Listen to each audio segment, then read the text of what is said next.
মনে হয় এই মুহূর্তে আওয়ামী লীগের এই ধরনের পরিকল্পনা থেকে সরে আসা উচিত। যাওয়া যে পরিকল্পনাটা সেটাকে কাজে লাগানোর চেষ্টা করছে আওয়ামী লীগ। বাংলাদেশে ঢোকার সুযোগ নাও দিতে পারে, ইভেন একটা গৃহযুদ্ধ বেঁধে যাবে। সো এই ধরনের ভয়ঙ্কর ঝুঁকি আমাদের কোনো আইনশৃঙ্খলা বাহিনী নেবে বলে আমি মনে করি না, সেনাবাহিনী নেবে না। আর তিনিও তার প্রাণের ভয় তো আছে, না তো পালা যেতেন না। ফাঁসি হয়ে যেতে পারে, কথাটা ভুল না। সংবিধান সংশোধন করা হবে নাকি সংবিধান পুনর্লিখন করা হবে, এই আলাপটা এখন সমাজে আছে।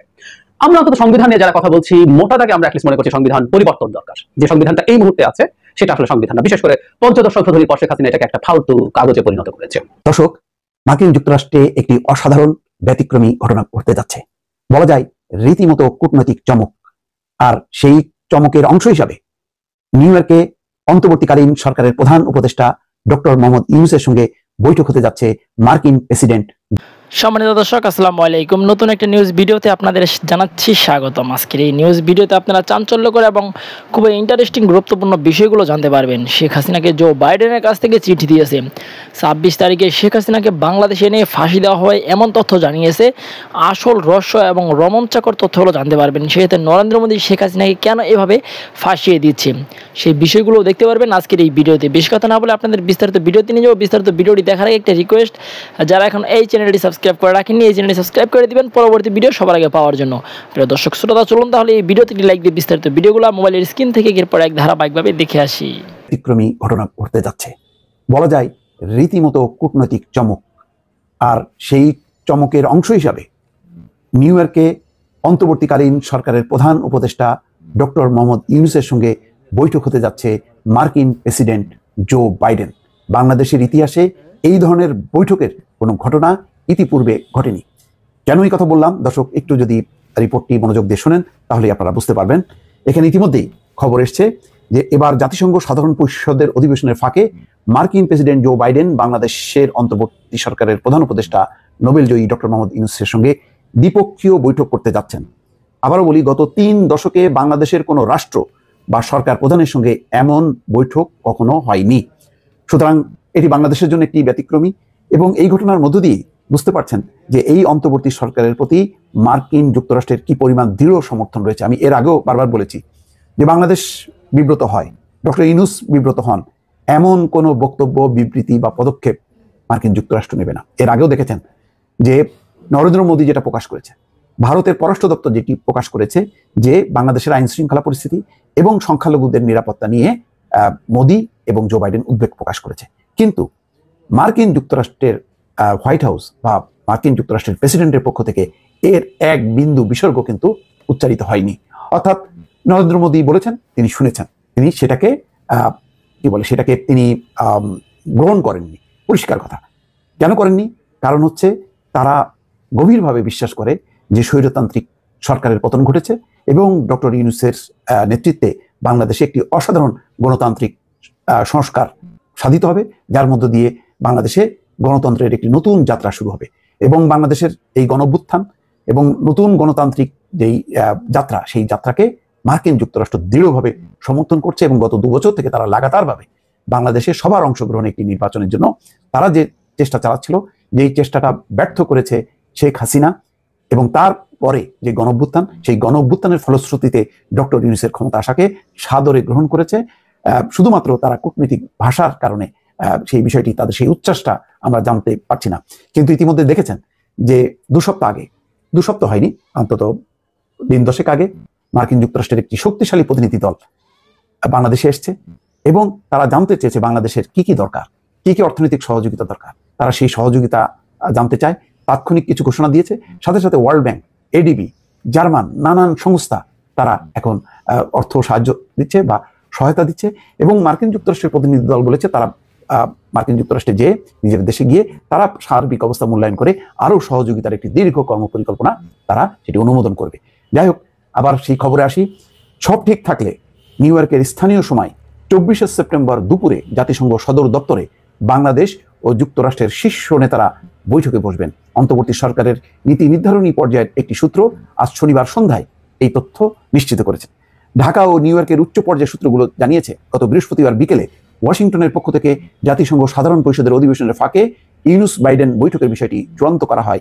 এর প্রেক্ষিতে 24শে সেপ্টেম্বরের পরিবর্তে ডক্টর ইউনূস 23শে সেপ্টেম্বর নিউ ইয়র্কের উদ্দেশ্যে রওনা দিচ্ছেন। দেখেন, শিডিউলটাও পরিবর্তন হয়ে গেছে। 24শে সেপ্টেম্বর যেখানে যাওয়ার কথা ছিল, যেহেতু জো বাইডেনের সঙ্গে বৈঠক, সুতরাং তার একদিন আগে ডক্টর ইউনূস নিউ ইয়র্কের উদ্দেশ্যে রওনা দিচ্ছেন। এখানে রিপোর্টে বলা হচ্ছে নিউ ইয়র্কে অতীতে কাজ করেছেন এবং এখন কাজ করছেন বাংলাদেশের এমন 5 জন কূটনীতিক জানান যে যুক্তরাষ্ট্রের প্রেসিডেন্ট সাধারণত জাতিসংঘ অধিবেশনে তার নির্ধারিত বক্তৃতার দিন সকালে নিউ ইয়র্কে পৌঁছান। তিনি সেদিন সাধারণ পরিষদের অধিবেশনে বক্তৃতা দেন। এরপর বিকেলে জাতিসংঘের অধিবেশনে আগত রাষ্ট্র ও সরকার প্রধানদের সম্মানে সম্বর্ধনার আয়োজন করেন। জাতিসংঘ সাধারণ পরিষদের অধিবেশন চলার ফাঁকে কোনো দেশের শীর্ষ নেতারা যুক্তরাষ্ট্রের প্রেসিডেন্টের দ্বিপক্ষীয় সাক্ষাৎ প্রায় বিরল। অর্থাৎ যখন নাকি সম্বর্ধনার আয়োজন করে তখন ফটো সেশন করেন কেউ বা টুকটাক আসা যাওয়ার পথে কথাবার্তা বলেন, কিন্তু অধিবেশন চলার কালীন তার মধ্যে আলাদা সময় নিয়ে দ্বিপক্ষীয় বৈঠক এটি অতীতে কখনো ঘটেনি, যেটা এবার ঘটতে যাচ্ছে।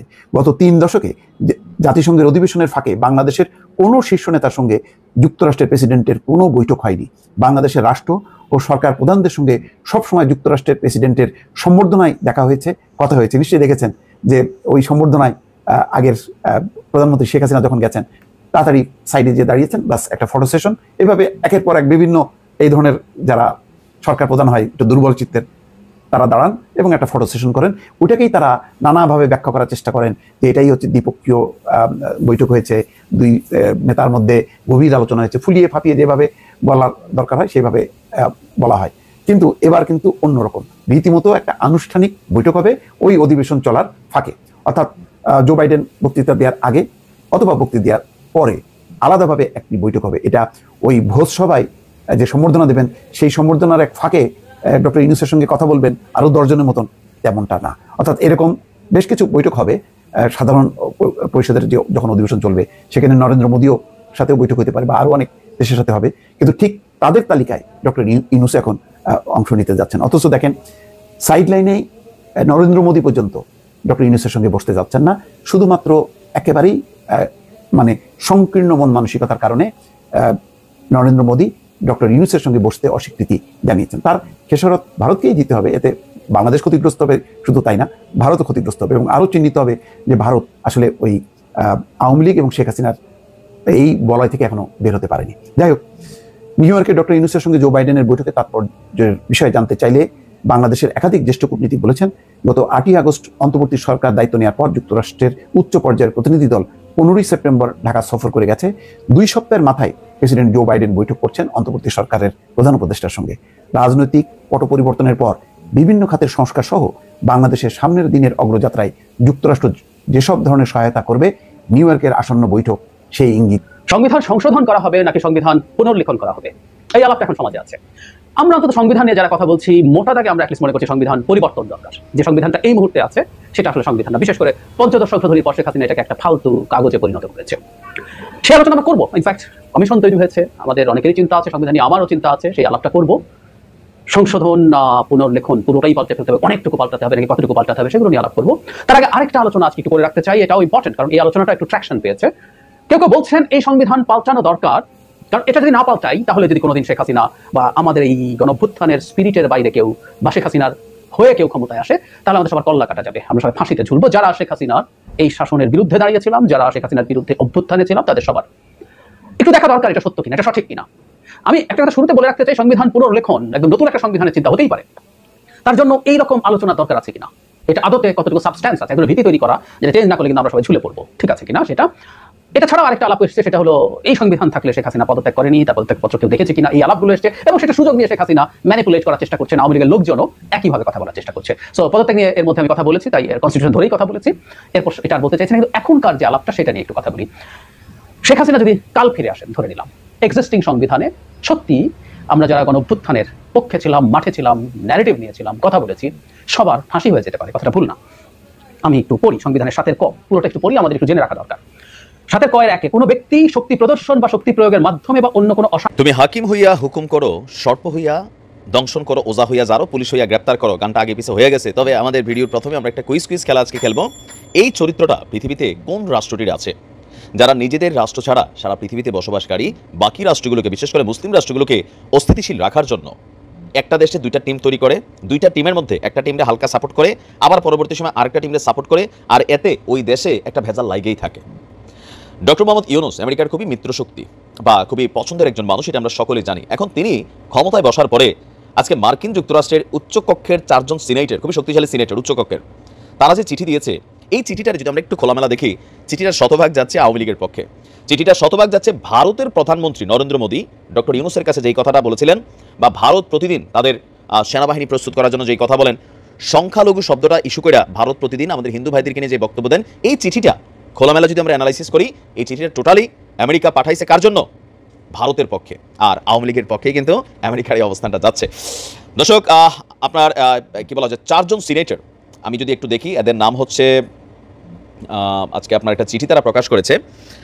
বৈদেশিক সম্পর্ক কমিটির সভাপতি Ben Cardin, senator Chris Murphy, Chris van Hollen এবং জেফ ম্যার্কেলে বাংলাদেশের রাজনৈতিক এবং প্রাতিষ্ঠানিক পরিবর্তন চেয়ে ব্যাপক বিক্ষোভের প্রতিক্রিয়ায় চিঠিতে গণতান্ত্রিক সংস্কার, জবাবদিহিতার জরুরি প্রয়োজনীয়তার উপর তারা জোর দিয়েছেন। এটা হচ্ছে পার্ট 1। এটা সুন্দর। দ্বিতীয় অংশটা থেকে ভেজাল শুরু হয়েছে।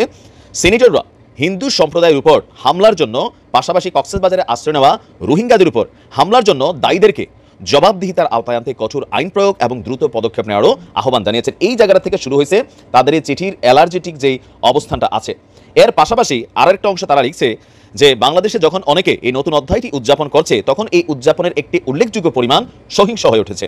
তো এই সহিংসতাটা কার বিরুদ্ধে? ছাত্রলীগ, যুবলীগ, আওয়ামী লীগের বিভিন্ন, যারা এতদিন বাংলাদেশে একটা প্রেক্ষাপট ছিল যে ছাত্র শিবির শুনলেই ছাত্রলীগ মারতো, পুলিশের কাছে ধরাই দিত। এখনও কিন্তু বর্তমানে যে হত্যাকাণ্ডগুলো হচ্ছে আপনি দেখবেন যে একই দৃশ্যপট এখানে দেখা যাচ্ছে। তো তারা সেই জিনিসটাকে কাউন্টার করে বলছে যে আপনার পুলিশের পাশাপাশি পুলিশের উপর যে হামলা হচ্ছে সেটা তারা মেনশন করেছে সংখ্যালঘু হিন্দু সম্প্রদায় এবং শেখ হাসিনা সরকারের সমর্থক বলে মনে করা প্রতিশোধের নথিভুক্ত প্রতিবেদন রয়েছে। তার মানে মার্কিন যুক্তরাষ্ট্র বিষয়গুলোকে দেখছে যে আওয়ামী লীগের সমর্থক বললে অনলাইনে যেমন আপনারা গালাগালি করেন, অফলাইনে যাদের হাতে ক্ষমতা আছে, যারা বিভিন্ন দলের, তারাও কিন্তু একটা সহিংস মেন্টালিটিতে আপনার অবস্থান নিয়ে নিয়েছে। বাট ইউনূস সরকারের জন্য হয়তো খুব বেশি পারছে না, কিন্তু এগুলো আমেরিকা ফোকাস করতেছে বৈশা বৈশা। ঠিক একই বক্তব্য আপনার 5ই আগস্টের আগে বিএনপির পক্ষে কিন্তু আপনার আমেরিকা দিত।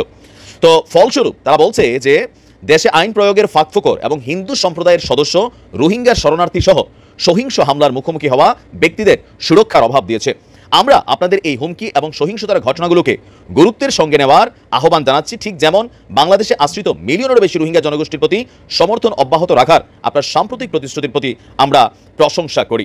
এখন আইনের ফাঁকফোকরে যে মামলা, এই ইস্যুটা তারা এখানে মেনশন করেছে যে মামলাগুলো যেগুলো হচ্ছে বেশিরভাগই আইনের প্রয়োগের ফাঁকফোকরটাকে ইস্যু করা হচ্ছে।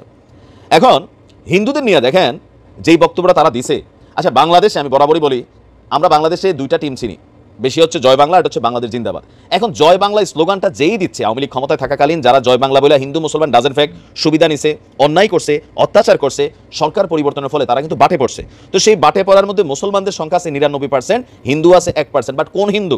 সাধারণ কোনো রকম রাজনীতির সাথে নাই, সাধারণ কোনো রকম ভেজালের সাথে নাই, এরকম হিন্দু? নাকি যারা জয় বাংলা বলে এতদিন মাঠের মধ্যে গরম টরম করে ঘুরছে, আবার যখন আওয়ামী লীগ ক্ষমতায় ছিল বাংলাদেশ জিন্দাবাদ বলা লোকটা হিন্দু না মুসলমান দেখাকে নির্যাতন করা হয়েছে। বিএনপির মানুষ, তারেক জিয়া তো দেশের বাইরে, খালেদা জিয়া জেল খাটছে, মির্জা ফখরুল ইসলাম, রুহুল কবির রিজভী, সবাই তো ভাই আইনের ভেজালে পড়ছে। 2-1% হিন্দু যারা বাংলাদেশ জিন্দাবাদ বলছে বিএনপির, তারাও ভেজালে পড়ছে। হয়তো সারা বাংলাদেশে 100-র মধ্যে একটা ঘটনা ঘটছে যেখানে সাম্প্রদায়িক উস্কানিটা দিয়ে কোনো ঘটনা ঘটাতে চাইছে। বাট দেখেন আমাদের মাদ্রাসার শিক্ষার্থীরা, জামাত ইসলাম, বিএনপি সবাই আমরা মিলে এখানে প্রোটেকশন দিয়েছি। এরপরেও কিন্তু ভারত সরকার কথায় কথায় বলে বাংলাদেশে হিন্দুরা নিরাপদ না, জামাত ক্ষমতায় আসলে এখানে নানান ঘটনা ঘটবে। এই বিষয়গুলাই তাদের অন্যতম মিত্রশক্তি আমেরিকা এখন এই কথাগুলো বলছে। ভারত কিন্তু বরাবর এই কথাগুলোই বলছে যে বাংলাদেশে সেনা মোতায়েন করবে, বাংলাদেশে হিন্দুরা নিরাপদ না। এটা নিয়ে ভারতের গণমাধ্যম, ভারতের সেলিব্রিটিরা কথা বলছে। ফাইনালি মার্কিন যুক্তরাষ্ট্র কিন্তু আবার একই বক্তব্য দিচ্ছে। এখন এই বক্তব্যগুলো এই মুহূর্তে ডক্টর ইউনূস সরকারের প্রতি একটা চাপ তৈরি করা। আর ওই যে প্যাচটা কোথায় লাগছে আমি বললাম না, চীন। প্যাচটা লাগাইছে চীন, কারণ চীনের প্রতি এই মুহূর্তে যে মুভমেন্টটা বাংলাদেশের পলিটিক্সের অথবা পাকিস্তানের সাথে বাংলাদেশের যে সুসম্পর্ক, এটা কিন্তু আমেরিকা পছন্দ করছে না, ভারত তো করতেছেই না। ভারত মুখে না বললেও এখন এই কথাগুলো আমেরিকা বলা শুরু করছে। আর এই প্রত্যেকটা জিনিসের পলিটিক্যাল অ্যাডভান্টেজ আপনি যদি দেখেন, এটা আওয়ামী লীগের পক্ষে যাবে। এখন মার্কিন যুক্তরাষ্ট্র আসলে কারো বন্ধু না। এরা চায় একটা দেশের মধ্যে 2টা টিম বানাবে, একটা টিমের দিয়ে আরেকটা টিমের সাথে গুতাগুতি লাগাই রাখবে, আর এরা দূর থেকে এসে মাতব্বরগিরি করবে। এটাই হচ্ছে। প্রিয় দেশবাসী, শুরু থেকে শেষ পর্যন্ত যারা এই ভিডিওটি দেখেছেন সকলকে জানাই অসংখ্য অসংখ্য ধন্যবাদ। যারা এরকম নিউজ ভিডিও পেতে পছন্দ করেন তারা অবশ্যই এই চ্যানেলটি সাবস্ক্রাইব করে পাশে থাকা বেল আইকনটি বাজিয়ে দিবেন। যারা এখন এই ভিডিওটি শেয়ার করেননি, এই ভিডিওটি দ্রুত শেয়ার করে সকলকে দেখার সুযোগ করে দিন। আজকের মতন এই পর্যন্ত, দেখা হচ্ছে পরবর্তী কোনো ভিডিও নিয়ে ইনশাল্লাহ।